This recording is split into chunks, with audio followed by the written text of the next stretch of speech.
Ruth. Chapter 1.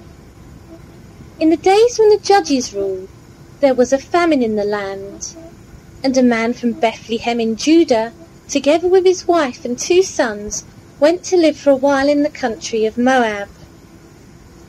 The man's name was Elimelech, his wife's name Naomi, and the names of his 2 sons were Mahlon and Chilion. They were Ephrathites from Bethlehem, Judah, and they went to Moab and lived there. Now Elimelech, Naomi's husband, died, and she was left with her 2 sons.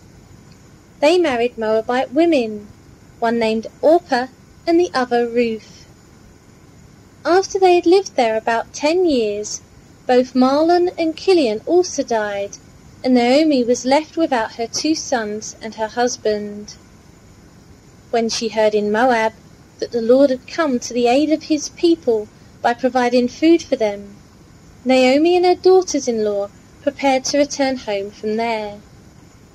With her 2 daughters-in-law, she left the place where she had been living and set out on the road that would take them back to the land of Judah.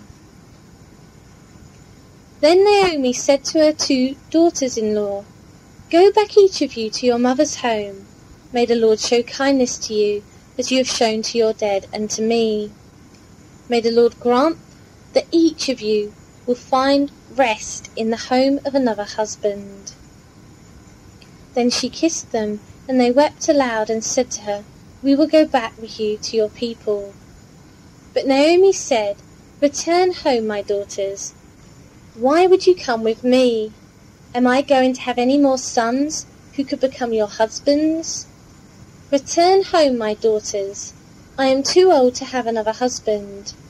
Even if I thought there was still hope for me, even if I had a husband tonight and then gave birth to sons, would you wait until they grew up? Would you remain unmarried for them? No, my daughters, it is more bitter for me than for you, because the Lord's hand has gone out against me." At this they wept again. Then Orpah kissed her mother-in-law goodbye, but Ruth clung to her. "Look," said Naomi, "your sister-in-law is going back to her people and her gods. Go back with her." But Ruth replied, "Don't urge me to leave you or to turn back from you. Where you go I will go, and where you stay I will stay. Your people will be my people, and your God my God. Where you die I will die, and there I will be buried. May the Lord deal with me, be it ever so severely, if anything but death separates you and me." When Naomi realized that Ruth was determined to go with her, she stopped urging her. So the 2 women went on until they came to Bethlehem. When they arrived in Bethlehem, the whole town was stirred because of them, and the women exclaimed, "Can this be Naomi?" "Don't call me Naomi," she told them. "Call me Mara, because the Almighty has made my life very bitter. I went away full, but the Lord has brought me back empty. Why call me Naomi? The Lord has afflicted me. The Almighty has brought misfortune upon me." So Naomi returned from Moab, accompanied by Ruth the Moabitess, her daughter-in-law, arriving in Bethlehem as the barley harvest was beginning. Chapter 2. Now Naomi had a relative on her husband's side, from the clan of Elimelech, a man of standing, whose name was Boaz. And Ruth the Moabitess said to Naomi, "Let me go to the fields and pick up the leftover grain behind anyone in whose eyes I find favour." Naomi said to her, "Go ahead, my daughter." So she went out and began to glean in the fields behind the harvesters. As it turned out, she found herself working in a field belonging to Boaz, who was from the clan of Elimelech. Just then Boaz arrived from Bethlehem and greeted the harvesters. "The Lord be with you." "The Lord bless you," they called back. Boaz asked the foreman of his harvesters, "Whose young woman is that?" The foreman replied, "She is the Moabitess who came back from Moab with Naomi." She said, "Please let me glean and gather among the sheaves behind the harvesters." She went into the field and has worked steadily from morning till now, except for a short rest in the shelter. So Boaz said to Ruth, "My daughter, listen to me. Don't go and glean in another field, and don't go away from here. Stay here with my servant girls. Watch the field where the men are harvesting, and follow along after the girls. I have told the men not to touch you. And whenever you are thirsty, go and get a drink from the water jars the men have filled." At this she bowed down with her face to the ground. She exclaimed, "Why have I found such favour in your eyes that you notice me, a foreigner?" Boaz replied, "I've been told all about what you have done for your mother-in-law since the death of your husband, how you left your father and mother and your homeland, and came to live with a people you did not know before. May the Lord repay you for what you have done. May you be richly rewarded by the Lord, the God of Israel, under whose wings you have come to take refuge." "May I continue to find favour in your eyes, my lord," she said. "You have given me comfort, and have spoken kindly to your servant, though I do not have the standing of one of your servant girls." At mealtime, Boaz said to her, "Come over here, have some bread and dip it in the wine vinegar." When she sat down with the harvesters, he offered her some roasted grain. She ate all she wanted and had some left over. As she got up to glean, Boaz gave orders to his men. "Even if she gathers among the sheaves, don't embarrass her. Rather pull out some stalks for her from the bundles and leave them for her to pick up, and don't rebuke her."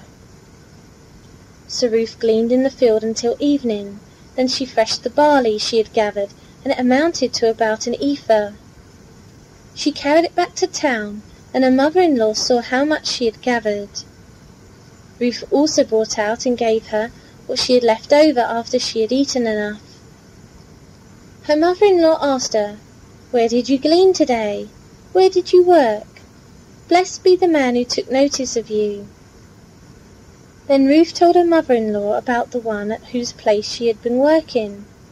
"The name of the man I worked with today is Boaz," she said. "The Lord bless him," Naomi said to her daughter-in-law.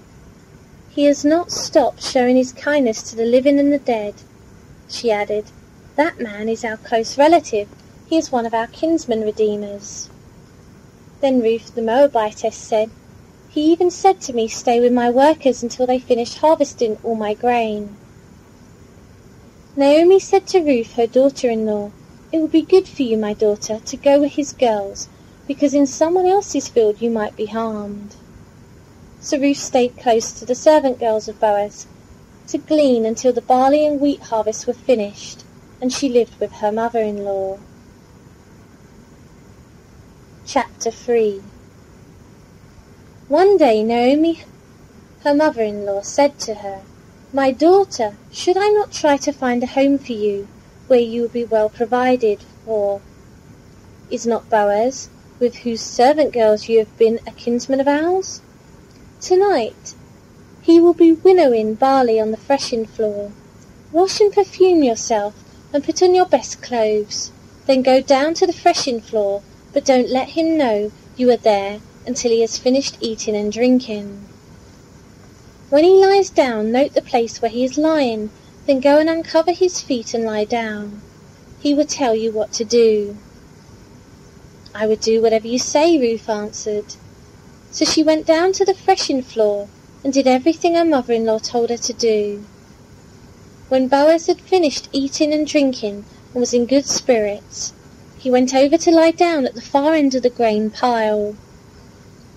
Ruth approached quietly, uncovered his feet and lay down. In the middle of the night something startled the man, and he turned and discovered a woman lying at his feet. "Who are you?" he asked. "I am your servant Ruth," she said. "Spread the corner of your garment over me, since you are a kinsman redeemer." "The Lord bless you, my daughter," he replied. "This kindness is greater than that which you showed earlier. You have not run after the younger men, whether rich or poor. And now, my daughter, don't be afraid. I will do for you all that you ask. All my fellow townsmen know that you are a woman of noble character. Although it is true that I am near of kin, there is a kinsman redeemer nearer than I. Stay here for the night, and in the morning if he wants to redeem, good, let him redeem. But if he is not willing, as surely as the Lord lives, I will do it. Lie here until morning. So she lay at his feet until morning, but got up before anyone could be recognized. And he said, Don't let it be known that a woman came to the threshing floor. He also said, Bring me the shawl you are wearing and hold it out. When she did so, he poured into it 6 measures of barley and put it on her. Then he went back to town. When Ruth came to her mother-in-law, Naomi asked, How did it go, my daughter? Then she told her everything Boaz had done for her, and added, He gave me these 6 measures of barley, saying, Don't go back to your mother-in-law empty-handed. Then Naomi said, Wait, my daughter, until you find out what happens, for the man will not rest until the matter is settled today. Chapter 4. Meanwhile, Boaz went up to the town gate and sat there. When the kinsman redeemer he had mentioned came along, Boaz said, Come over here, my friend, and sit down. So he went over and sat down. Boaz took 10 of the elders of the town and said, Sit here. And they did so. Then he said to the kinsman redeemer, Naomi, who has come back from Moab, is selling the piece of land that belonged to our brother Elimelech. I thought I should bring the matter to your attention, and suggest that you buy it in the presence of these seated here, and in the presence of the elders of my people. If you will redeem it, do so, but if you will not, tell me, so that I will know, for no one has the right to do it except you, and I am next in line. I will redeem it, he said. Then Boaz said, On the day you buy the land from Naomi and from Ruth the Moabitess, you acquire the dead man's widow, in order to maintain the name of the dead with his property. At this the kinsman redeemer said, Then I cannot redeem it, because I might endanger my own estate. You redeem it yourself. I cannot do it. Now in earlier times in Israel, for the redemption and transfer of property to become final, one party took off his sandal and gave it to the other. This was the method of legalizing transactions in Israel. So the kinsman redeemer said to Boaz, Buy it yourself, and he removed his sandal. Then Boaz announced to the elders and all the people, Today you are witnesses that I have bought from Naomi all the property of Elimelech, Kilion, and Mahlon. I have also acquired Ruth the Moabitess, Mahlon's widow, as my wife, in order to maintain the name of the dead with his property, so that his name will not disappear from among his family or from the town records. Today you are witnesses. Then the elders and all those at the gate said, We are witnesses. May the Lord make the woman who is coming into your home like Rachel and Leah, who together built up the house of Israel. May you have standing in Epaphra, and be famous in Bethlehem. Through the offspring the Lord gives you by this young woman, may your family be like that of Perez, whom Tamar bore to Judah. So Boaz took Ruth, and she became his wife. Then he went to her, and the Lord enabled her to conceive, and she gave birth to a son. The women said to Naomi, Praise be to the Lord, who this day has not left you without a kinsman redeemer. May he become famous throughout Israel. He will renew your life and sustain you in your old age. For your daughter-in-law, who loves you and who is better to you than 7 sons, has given him birth. Then Naomi took the child, laid him in her lap, and cared for him. The women living there said, Naomi has a son, and they named him Obed. He was the father of Jesse, the father of David. This then is the family line of Perez. Perez was the father of Hezron, Hezron the father of Ram, Ram the father of Amminadab, Amminadab the father of Nahshon, Nahshon the father of Salmon, Salmon the father of Boaz, Boaz the father of Obed, Obed the father of Jesse, and Jesse the father of David.